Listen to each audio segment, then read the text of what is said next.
Hi guys. So make a copy of this, answer the questions throughout.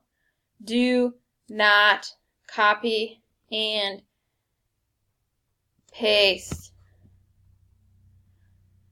Then you're going to go to share. You're going to get a shareable link, and you're going to make sure the button is clicked that says can comment. You're going to put that link into your, I'll create, please share links here for your current event on Earth's